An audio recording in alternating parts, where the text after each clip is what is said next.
Hello students, welcome to my channel. आज हम physics का एक बहुत ही इंटरेस्टिंग और इम्पॉर्टेंट चैप्टर एक्सप्लोर करेंगे जिसका नाम है magnetic effects of electric current. आपको पता है कि जब करंट फ्लो करता है तो वायर गर्म हो जाती है, ठीक है। अब एक सवाल आता है कि क्या इलेक्ट्रिक करंट के और भी इफेक्ट्स हो सकते हैं, जैसे कि क्या आपको पता है कि एक इलेक्ट्रिक करंट कैरिंग वायर यानी जिसमें करंट फ्लो हो रहा हो वो एक मैग्नेट की तरह भी बिहेव करती है। चलो इस बात को कंफर्म करने के लिए एक एक्टिविटी करते हैं, एक्टिविटी नंबर 12.1। इसमें हमें एक्टिविटी के लिए क्या क्या चाहिए होगा। सबसे पहले एक मोटी सीधी कॉपर वायर, दूसरा एक इलेक्ट्रिक सर्किट जैसा कि फिगर 12.1 में दिखाया गया है, और तीसरा एक छोटा सा कंपास। अब करना क्या है कि एक सीधी मोटी कॉपर वायर लो और उसे इलेक्ट्रिक सर्किट में पॉइंट्स x और y के बीच में रखो, जैसे कि फिगर 12.1 में दिखाया गया है। वायर XY पेपर के प्लेन के परपेंडिकुलर है। एक छोटा सा कंपास इस कॉपर वायर के पास हॉरिजॉन्टली रखो, उसकी नीडल की पोजीशन देखो, सर्किट में की इंसर्ट करके करंट पास करो, कंपास नीडल की पोजीशन में चेंज देखो।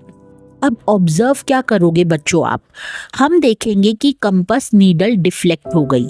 इसका क्या मतलब है? इसका मतलब है कि कॉपर वायर में से जो इलेक्ट्रिक करंट पास हो रहा था उसने एक मैग्नेटिक इफेक्ट प्रोड्यूस किया है। सो ये क्लियर हो गया कि इलेक्ट्रिसिटी और मैग्नेटिज्म एक दूसरे से लिंक्ड है।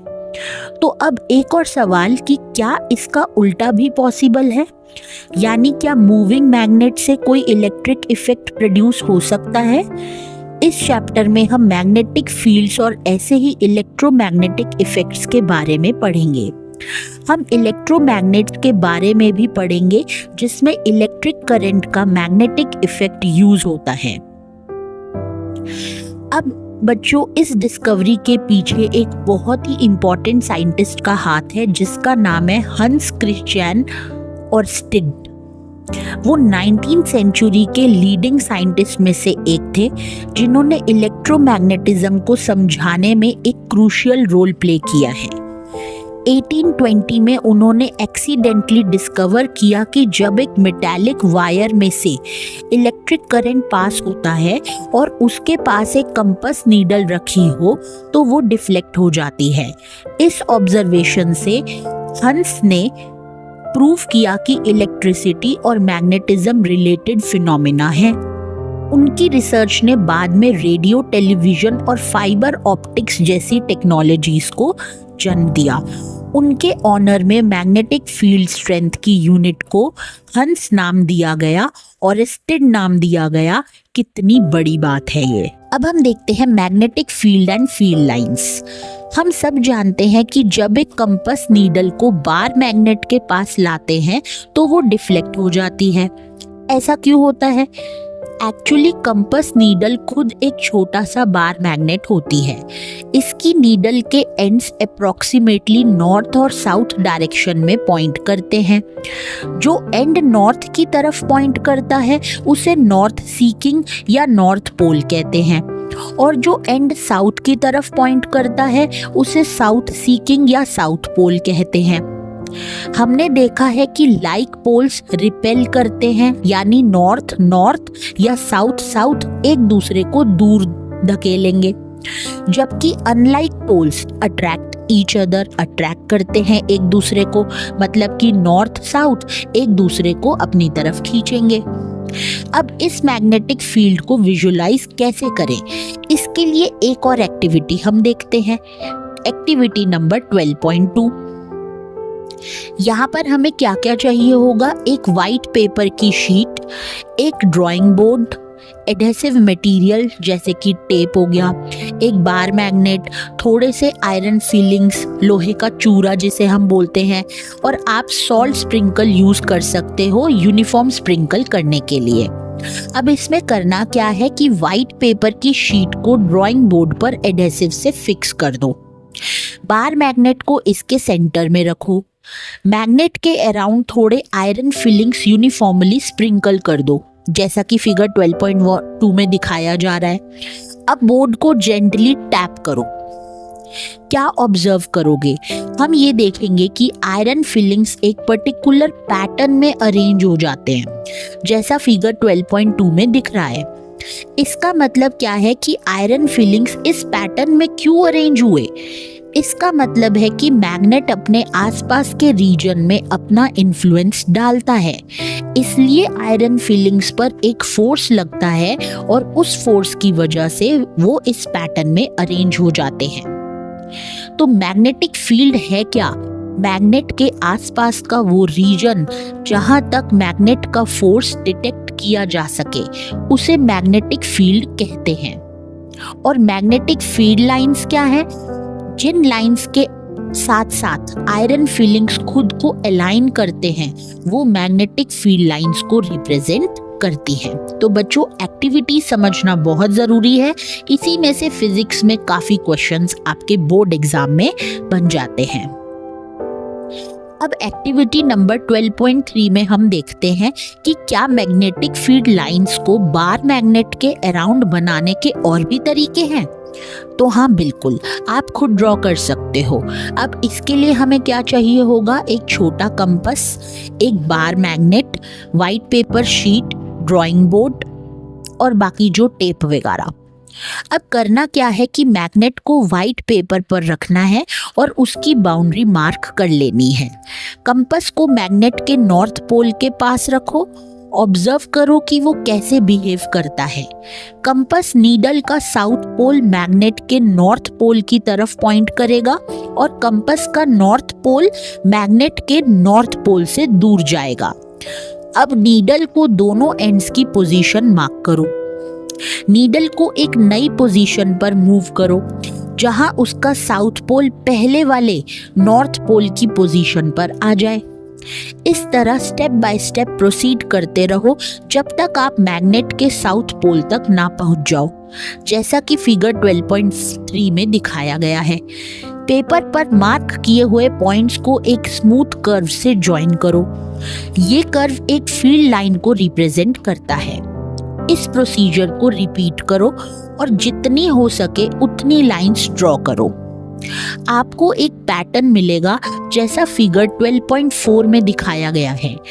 ये लाइंस मैग्नेट के अराउंड मैग्नेटिक फील्ड को रिप्रेजेंट करती हैं और इन्हें मैग्नेटिक फील्ड लाइंस कहते हैं।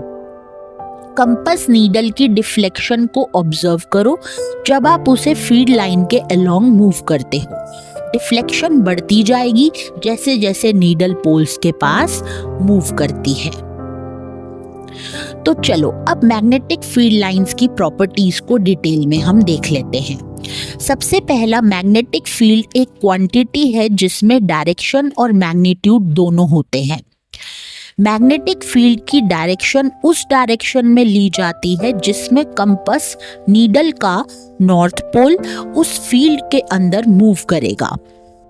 तीसरा, conventionally magnetic field lines north pole से इमर्ज करती हैं और साउथ पोल पर मर्ज होती हैं मैग्नेट के बाहर, जैसे फिगर 12.4 में एरोज देखो।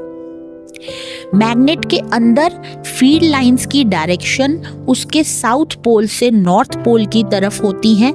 इसका मतलब है कि magnetic field lines closed curves होती हैं। मैग्नेटिक फील्ड की रिलेटिव स्ट्रेंथ फील्ड लाइंस की क्लोजनेस से दिखाई जाती है। जहां फील्ड लाइंस क्राउडेड होती हैं, पास पास होती हैं, वहां फील्ड स्ट्रॉन्गर होता है, यानी वहां किसी और मैग्नेट के पोल पर लगने वाला फोर्स ज्यादा होता है। दो मैग्नेटिक फील्ड लाइंस कभी एक दूसरे को क्रॉस नहीं करती हैं। अगर वो क्रॉस करती तो इंटरसेक्शन पॉइंट पर कंपास नीडल दो डायरेक्शंस में पॉइंट करती, जो कि बिल्कुल इम्पॉसिबल है। अब हम नेक्स्ट टॉपिक देख लेते हैं, magnetic field due to current carrying conductor. Activity 12.1 में हमने देखा कि एक मेटालिक कंडक्टर में से इलेक्ट्रिक करंट पास करने पर उसके आसपास एक मैग्नेटिक फील्ड बनता है। अब इस फील्ड की डायरेक्शन कैसे पता करें? तो चलो उस एक्टिविटी को थोड़ा अलग तरीके से रिपीट करते हैं। सबसे पहला, magnetic field due to a current through a straight conductor. Magnetic field का पैटर्न किस चीज पर डिपेंड करता है? जो करंट कैरिंग कंडक्टर से जनरेट होता है। क्या पैटर्न कंडक्टर की शेप पर डिपेंड करता है? इसको एक एक्टिविटी से इन्वेस्टिगेट करते हैं। पहले हम एक सीधे कंडक्टर में करंट से बनने वाले मैग्नेटिक फील्ड के पैटर्न को देखेंगे। तो एक्टिविटी नंबर 12.4 में डायरेक्शन देखते हैं मैग्नेटिक फील्ड का। इसके लिए हमें क्या क्या चाहिए? एक लंबी सीधी कॉपर वायर, 2 या 3 1.5 वोल्ट के सेल्स, एक प्लग की और एक छोटा सा कंपास। अब करना क्या है कि इन सबको सीरीज में कनेक्ट करना है, जैसा कि फिगर 12.5a में दिखाया है। सीधी वायर को कंपास नीडल के पैरेलल और ऊपर रखो। सर्किट में की प्लग इन करो। कंपास नीडल के नॉर्थ पोल की डिफ्लेक्शन की डायरेक्शन ऑब्जर्व करो। अब ऑब्जर्वेशन क्या होगा कि अगर करंट नॉर्थ से साउथ की तरफ फ्लो करता है, जैसे कि फिगर 12.5a में है, तो कंपास नीडल का नॉर्थ पोल ईस्ट की तरफ मूव करेगा। अब सर्किट में सेल कनेक्शंस को रिवर्स करो, जैसा 12.5b में दिखाया गया है। इससे कॉपर वायर में करंट की डायरेक्शन चेंज हो जाएगी साउथ से नॉर्थ की तरफ। नीडल की डिफ्लेक्शन की डायरेक्शन में चेंज ऑब्जर्व करो। अब ऑब्जर्वेशन क्या होगा कि अब नीडल अपोजिट डायरेक्शन में मूव करेगी, यानी वेस्ट की तरफ। इसका मतलब क्या है? इसका मतलब है कि इलेक्ट्रिक करंट से प्रोड्यूस होने वाले मैग्नेटिक फील्ड की डायरेक्शन भी करंट की डायरेक्शन रिवर्स करने पर रिवर्स हो जाती है। अब एक्टिविटी नंबर 12.5 में फील्ड के पैटर्न और स्ट्रेंथ को एक्सप्लोर करते हैं। अब इसके लिए हमें क्या क्या चाहिए कि एक बैटरी 12 वोल्ट की, एक वेरिएबल रेजिस्टेंस या एक एमीटर, एक प्लग की कनेक्टिंग वायर्स, एक लंबी सीधी मोटी कॉपर वायर, एक रेक्टेंगुलर कार्डबोर्ड और आयरन फिलिंग्स। अब इसमें क्या करना है कि मोटी वायर को रेक्टेंगुलर कार्डबोर्ड के सेंटर से कार्डबोर्ड के प्लेन के नॉर्मल इंसर्ट करो। ध्यान रहे कि कार्डबोर्ड फिक्स्ड रहे और स्लाइड ना करे। वायर के around uniformly iron filling sprinkle करो। सॉल्ट स्प्रिंकल भी हम यूज कर सकते हैं आयरन फिलिंग्स को फैलाने के लिए। सर्किट को कनेक्ट करो बैटरी से।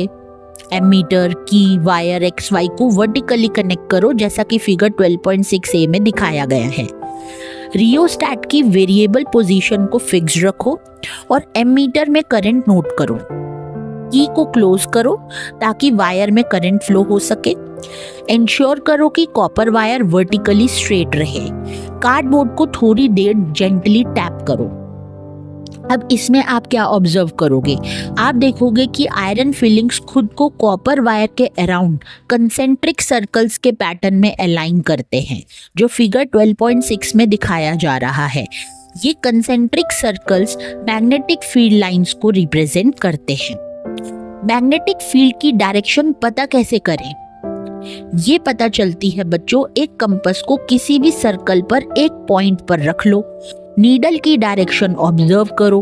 कंपास नीडल के नॉर्थ पोल की डायरेक्शन ही उस पॉइंट पर जिस पर हमने कंपास रखी है इलेक्ट्रिक करंट से बनने वाले फील्ड लाइंस की डायरेक्शन देगी। इस डायरेक्शन को एक एरो से दिखाओ। अब क्या करंट की डायरेक्शन रिवर्स करने पर मैग्नेटिक फील्ड लाइंस की डायरेक्शन रिवर्स होती है? तो बिल्कुल होती है। पिछली एक्टिविटी से हमने पता किया कि ये रिवर्स हो जाती है। अब स्ट्रेंथ पर क्या असर होता है? कंपास नीडल की डिफ्लेक्शन पर क्या असर होता है अगर कॉपर वायर में करंट चेंज किया जाए? अगर करंट बढ़ा दिया जाए तो डिफ्लेक्शन भी बढ़ जाता है। इसका मतलब है कि एक गिवन पॉइंट पर बनने वाले मैग्नेटिक फील्ड का मैग्नीट्यूड करंट बढ़ने पर बढ़ता है। और अगर कंपास को कॉपर वायर से दूर मूव किया जाए लेकिन करंट सेम रहे तो क्या होगा? जब कंपास को कंडक्टिंग वायर से दूर रखते हैं तो डिफ्लेक्शन कम हो जाती है। इसका मतलब है कि मैग्नेटिक फील्ड डिस्टेंस बढ़ने के साथ कम हो जाता है। फिगर 12.6 में देखो, कंसेंट्रिक सर्कल्स वायर से दूर जाने पर बड़े हो जाते हैं। सर्कल्स देखिए बड़े होते जा रहे हैं, जो इस बात को कंफर्म करता है। अब आता है सबसे important right hand thumb rule. Current carrying conductor से एसोसिएटेड मैग्नेटिक फील्ड की डायरेक्शन ढूंढने का एक बहुत ही कन्वीनियंट तरीका है। इसे हम कहते हैं राइट हैंड थंब रूल। ये रूल क्या कहता है, देखो, इमेजिन करो कि आपने एक करंट कैरिंग स्ट्रेट कंडक्टर को अपने राइट हैंड में इस तरीके से पकड़ रखा है कि आपका थंब करंट की डायरेक्शन में पॉइंट कर रहा है। तो आपकी जो उंगलियां हैं वो कंडक्टर के अराउंड जिस डायरेक्शन में रैप होंगी, मुड़ेंगी, वही मैग्नेटिक फील्ड लाइंस की डायरेक्शन होगी, जैसा कि फिगर 12.7 में दिखाया गया है। इस रूल को मैक्सवेल्स कॉर्क स्क्रू रूल भी कहते हैं। अगर हम इमेजिन करें कि हम एक कॉर्क स्क्रू को करंट की डायरेक्शन में ड्राइव कर रहे हैं, तो कॉर्क स्क्रू के रोटेशन की डायरेक्शन ही मैग्नेटिक फील्ड की डायरेक्शन होगी। अब एग्जाम्पल 12.1, एक हॉरिजॉन्टल पावर लाइन में करंट ईस्ट से वेस्ट डायरेक्शन में फ्लो हो रहा है। इस वायर के ठीक नीचे और ठीक ऊपर मैग्नेटिक फील्ड की डायरेक्शन क्या होगी? तो इसका सॉल्यूशन है बच्चों कि करंट ईस्ट वेस्ट डायरेक्शन में है। Right hand thumb rule apply करने पर हमें पता चलता है कि मैग्नेटिक फील्ड जो वायर के नीचे या ऊपर किसी भी पॉइंट पर वायर के परपेंडिकुलर प्लेन पर उसमें क्लॉकवाइज टर्न करता है जब ईस्ट एंड से देखा जाए, और एंटी क्लॉकवाइज टर्न करता है जब वेस्ट एंड से देखा जाए। तो ये था राइट हैंड थंब रूल। अब आता है magnetic field due to a current through a circular loop. अब तक हमने सीधे करंट कैरिंग वायर से बनने वाले मैग्नेटिक फील्ड लाइंस का पैटर्न देखा। सोचो अगर इस सीधे वायर को एक सर्कुलर लूप की शेप में बेंड कर दिया जाए और उसमें करंट पास किया जाए, तो मैग्नेटिक फील्ड लाइंस कैसी दिखेंगी? हम जानते हैं कि करंट कैरिंग स्ट्रेट वायर से प्रोड्यूस होने वाला मैग्नेटिक फील्ड वायर से डिस्टेंस पर इन्वर्सली डिपेंड करता है, यानी उल्टा चलता है। सिमिलरली एक करंट कैरिंग सर्कुलर लूप के हर पॉइंट पर उसके आसपास के मैग्नेटिक फील्ड को रिप्रेजेंट करने वाले कंसेंट्रिक सर्कल्स वायर से दूर जाने पर बड़े होते जाएंगे। ये भी हमने अभी पढ़ा।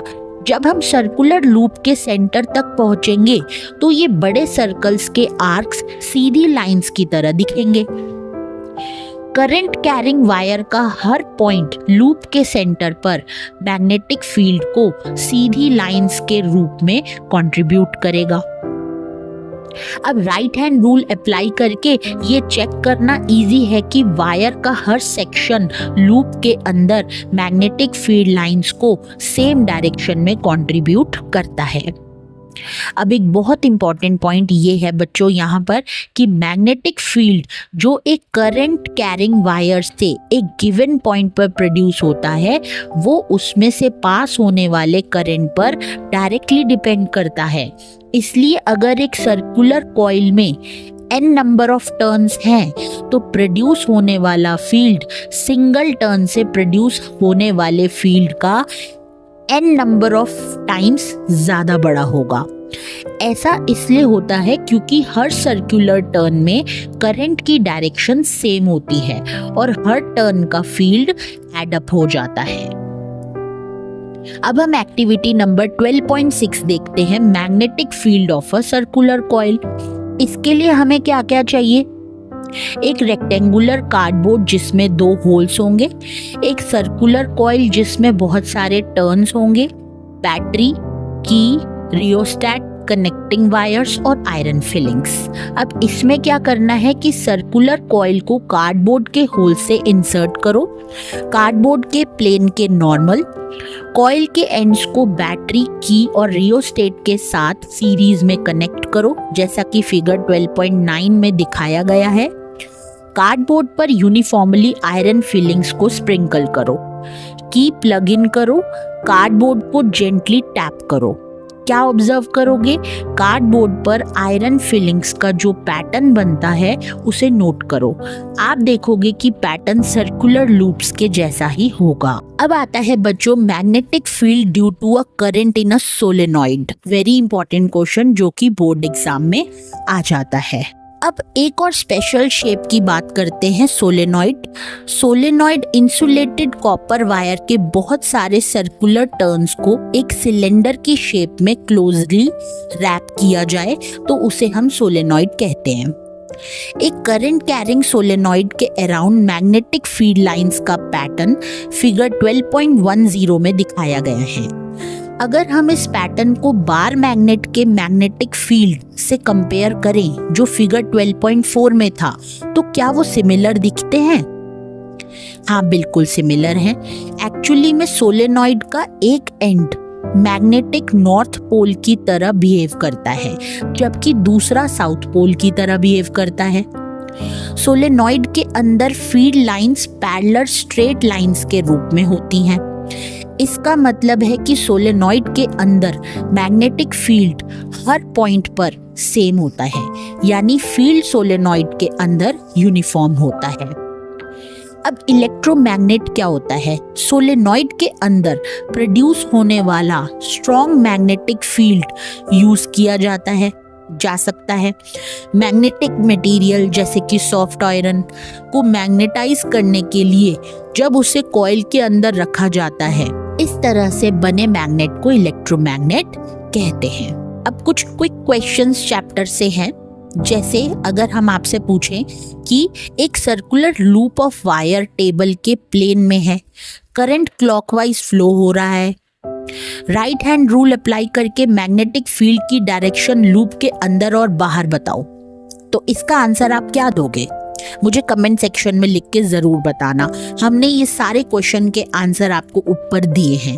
अगर आपको अभी भी क्लियर नहीं है तो आप इसको दोबारा से वीडियो को सुन सकते हैं। इसका बच्चों वैसे आंसर है कि राइट हैंड रूल अप्लाई करने पर लूप के अंदर मैग्नेटिक फील्ड टेबल के प्लेन के अंदर इनवर्ड होगा और लूप के बाहर टेबल के प्लेन के बाहर आउटवर्ड होगा। अब एक क्वेश्चन आता है कि एक गिवन रीजन में मैग्नेटिक फील्ड यूनिफॉर्म है, उसका डायग्राम बनाओ।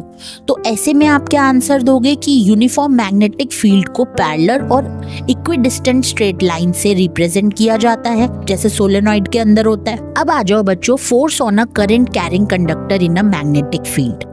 हमने अभी पढ़ा कि एक कंडक्टर में से इलेक्ट्रिक करंट फ्लो करने पर एक मैग्नेटिक फील्ड प्रोड्यूस होता है और ये फील्ड अपने पास रखे किसी मैग्नेट बार फोर्स लगाता है। French scientist Andre Marie Ampere इसने सजेस्ट किया था कि मैग्नेट को भी करंट कैरिंग कंडक्टर पर इक्वल और अपोजिट फोर्स लगाना चाहिए। इस बात को हम एक एक्टिविटी से डिमॉन्स्ट्रेट कर सकते हैं। एक्टिविटी नंबर 12.7, यहाँ पर हमें क्या क्या चाहिए? एक छोटी एल्यूमिनियम रॉड, 2 कनेक्टिंग वायर्स, एक स्टैंड, एक strong horse shoe magnet, battery, की और रियोस्टेट। अब करना क्या है? एल्यूमिनियम रॉड AB को 2 कनेक्टिंग वायर से हॉरिजॉन्टली स्टैंड से सस्पेंड करो, जैसा फिगर 12.12 में दिखाया गया है। हॉर्स शू मैग्नेट को इस तरीके से रखो कि रॉड उसके 2 पोल्स के बीच में आ जाए और मैग्नेटिक फील्ड अपवर्ड्स डायरेक्शन में हो। इसके लिए मैग्नेट का नॉर्थ पोल रॉड के वर्टिकली नीचे और साउथ पोल वर्टिकली ऊपर रखो। एल्यूमिनियम रॉड को बैटरी, की और रियोस्टेट के साथ सीरीज में कनेक्ट करो। अब एल्यूमिनियम रॉड में एंड B से एंड A तक करंट पास करो। ऑब्जर्व क्या करेंगे? आप देखेंगे कि रॉड जो है वो लेफ्ट की तरफ डिस्प्लेस हो जाती है, मतलब रॉड पर एक फोर्स लगा है। अगर हम करंट की डायरेक्शन को रिवर्स कर दें तब क्या होगा? अब रॉड के डिस्प्लेसमेंट की डायरेक्शन ऑब्जर्व करो। रॉड अब राइट की तरफ डिस्प्लेस होती है। इसका मतलब क्या है कि रॉड का डिस्प्लेसमेंट शो करता है कि जब एक करंट कैरिंग एल्यूमिनियम रॉड को मैग्नेटिक फील्ड में रखा जाता है तो उस पर एक फोर्स लगता है और फोर्स की डायरेक्शन भी रिवर्स हो जाती है जब करंट की डायरेक्शन रिवर्स हो जाती है। अब मैग्नेट के पोल्स इंटरचेंज करके फील्ड की डायरेक्शन को वर्टिकली डाउनवर्ड्स करो। दोबारा ऑब्जर्व करो, क्या ऑब्जर्व करोगे कि फोर्स की डायरेक्शन फिर से रिवर्स हो जाती है। ये सब शो करता है कि कंडक्टर पर लगने वाले फोर्स की डायरेक्शन करंट की डायरेक्शन और मैग्नेटिक फील्ड की डायरेक्शन दोनों पर डिपेंड करती है। एक्सपेरिमेंट से हमें पता चलता है कि रॉड का डिस्प्लेसमेंट सबसे ज्यादा या फोर्स का मैग्नीट्यूड हाईएस्ट तब होता है जब करंट की डायरेक्शन मैग्नेटिक फील्ड की डायरेक्शन के राइट एंगल यानी 90 डिग्री पर हो।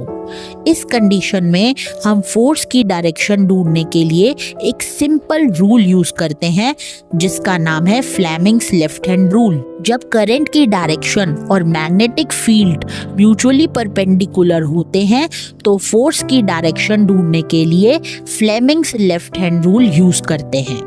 अब ये रूल क्या कहता है, आपने लेफ्ट हैंड के थंब और फोर फिंगर जो कि फर्स्ट फिंगर होती है और मिडल फिंगर जिसे हम सेकंड फिंगर बोलते हैं उसको इस तरीके से स्ट्रेच करना है कि वो म्यूचुअली परपेंडिकुलर हो जाएं, यानी एक दूसरे से 90 डिग्री पर हो। अगर फर्स्ट फिंगर जो फोर फिंगर है मैग्नेटिक फील्ड की डायरेक्शन में पॉइंट करता है और सेकंड फिंगर यानी मिडल फिंगर करंट की डायरेक्शन में पॉइंट करता है, तो आपका थंब मोशन की डायरेक्शन या कंडक्टर पर लगने वाले फोर्स की डायरेक्शन में पॉइंट करेगा, जैसे कि फिगर 12.13 में हमें दिखाया है। इस प्रिंसिपल पर काम करने वाले डिवाइसेस में electric motor, electric generator, loud speakers, microphones और मेजरिंग इंस्ट्रूमेंट शामिल हैं। एग्जाम्पल 12.2 एक इलेक्ट्रॉन एक मैग्नेटिक फील्ड में राइट एंगल्स पर एंटर करता है, जैसा कि फिगर 12.14 में दिखाया गया है। इलेक्ट्रॉन पर लगने वाले फोर्स की डायरेक्शन क्या होगी, तो इसका आंसर आप मुझे कमेंट में जरूर बताना। वैसे फोर्स की डायरेक्शन मैग्नेटिक फील्ड और करंट की डायरेक्शन के परपेंडिकुलर होती है, जैसा कि फ्लेमिंग्स लेफ्ट हैंड रूल बताता है। तो याद रखो कि करंट की डायरेक्शन इलेक्ट्रॉन्स के मोशन की डायरेक्शन के अपोजिट ली जाती है, इसलिए फोर्स पेज के अंदर की तरफ डायरेक्टेड होगा। अब आ जाओ बच्चों डोमेस्टिक इलेक्ट्रिक सर्किट्स पर, हमारे घरों में आने वाली इलेक्ट्रिसिटी की तरफ। हमारे घरों में इलेक्ट्रिक पावर की सप्लाई मेन सप्लाई से आती है, सबको पता है, जिसे हम मेंस भी कहते हैं। ये सप्लाई या तो ओवरहेड इलेक्ट्रिक पोल से आती है या अंडरग्राउंड केबल से आती है। इस सप्लाई में से एक वायर जो यूजुअली रेड इंसुलेशन कवर के साथ होती है उसे लाइव वायर या फिर पॉजिटिव कहते हैं। दूसरी वायर जिसकी ब्लैक इंसुलेशन होती है उसे हम न्यूट्रल वायर या फिर नेगेटिव कहते हैं। हमारे देश में इन दोनों वायर्स के बीच का पोटेंशियल डिफरेंस 220 वोल्ट होता है। अब घर में मीटर बोर्ड पर ये वायर्स एक इलेक्ट्रिसिटी मीटर से होते हुए में मेन फ्यूज में जाती है। मेन स्विच से होते हुए ये घर के लाइन वायर से कनेक्ट हो जाती हैं। ये वायर्स घर के अंदर अलग अलग सर्किट्स को इलेक्ट्रिसिटी सप्लाई करती है। अक्सर दो अलग अलग सर्किट्स यूज होते हैं बच्चों, एक 15 एम्पियर करंट रेटिंग का सर्किट हाई पावर रेटिंग वाले अप्लायंसेस के लिए, जैसे कि गीजर हो गया, एयर कूलर्स हो गए, एसी हो गए, और दूसरे 5 एम्पियर करंट रेटिंग के सर्किट जो कि बल्ब्स, फैंस, इन सब के लिए यूज होते हैं। अब एक आती है अर्थ वायर, एक और वायर होती है जिसकी ग्रीन इंसुलेशन होती है, उसे हम अर्थ वायर कहते हैं। यहाँ इस टॉपिक से बहुत सारे क्वेश्चन आ जाते हैं बच्चों। ये यूजुअली घर के पास जमीन में गहरी मेटल प्लेट से कनेक्ट होती है।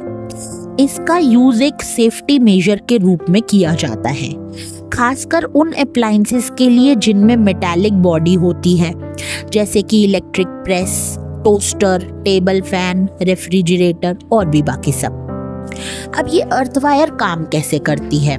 मेटालिक बॉडी को अर्थ वायर से कनेक्ट किया जाता है। ये वायर करंट के लिए एक low resistance conducting path provide करती है। इस तरह अगर मेटालिक बॉडी पर करंट लीक हो जाए तो उसका पोटेंशियल अर्थ के पोटेंशियल पर ही रहता है और यूजर को सीवियर इलेक्ट्रिक शॉक नहीं लगता। सेफ्टी बहुत जरूरी है, इस वजह से अर्थ वायर का इस्तेमाल करा जाता है।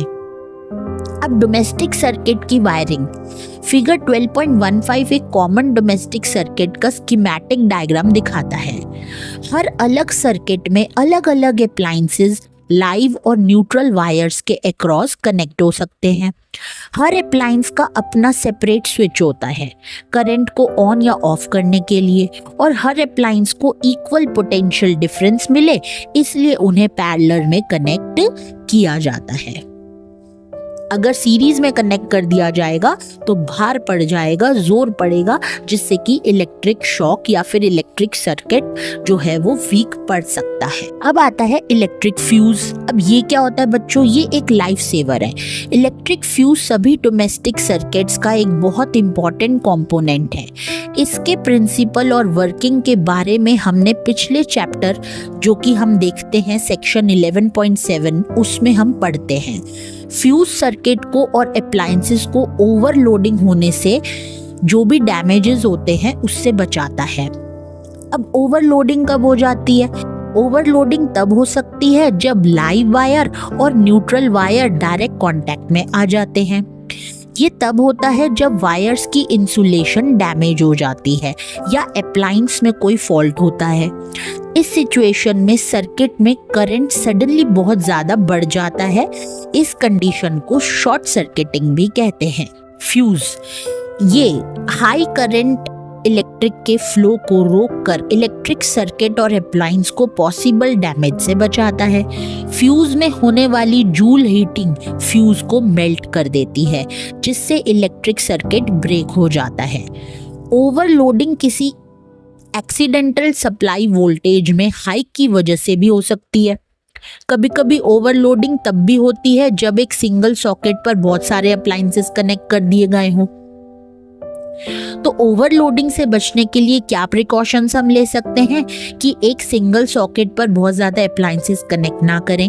दूसरा, वायर्स की जो इंसुलेशन डैमेज ना हो इसका ध्यान हमें हमेशा रखना चाहिए। अब एक बड़ी ही इंटरेस्टिंग बात है बच्चों, क्या आपको पता है कि मैग्नेटिज्म का यूज सिर्फ इलेक्ट्रिकल डिवाइसेस में ही नहीं बल्कि मेडिसिन में भी होता है?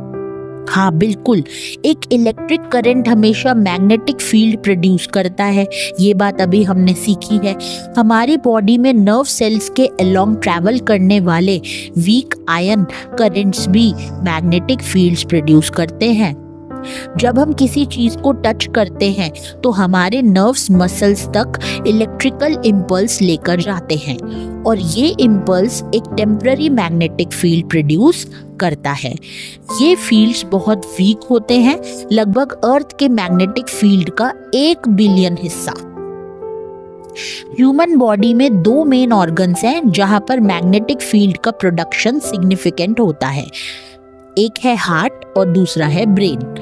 बॉडी के अंदर का मैग्नेटिक फील्ड पर ही बॉडी पार्ट्स की इमेजेस ऑब्टेन करने की टेक्निक बेस्ड है। इसे मैग्नेटिक रेजोनेंस इमेजिंग MRI जिसे हम बोलते हैं वो होती है। इन इमेजेस का एनालिसिस मेडिकल डायग्नोसिस में हेल्प करता है। तो देखा कि मैग्नेटिज्म के मेडिसिन में भी कितने इंपॉर्टेंट यूजेस हैं। तो बच्चों ये था आपका full chapter magnetic effects of electric current. अगर आपको इस चैप्टर में कोई भी डाउट है, अगर आपको कहीं भी कोई दिक्कत आती है तो आप हमें कमेंट सेक्शन में लिखकर ज़रूर बताएं। और अगर आपको ये एक्सप्लेनेशन बहुत अच्छा लगा तो इस वीडियो को लाइक करें, ज़्यादा से ज़्यादा अपने फ्रेंड्स के साथ शेयर करें और मेरे चैनल को सब्सक्राइब करना बिल्कुल ना भूलें।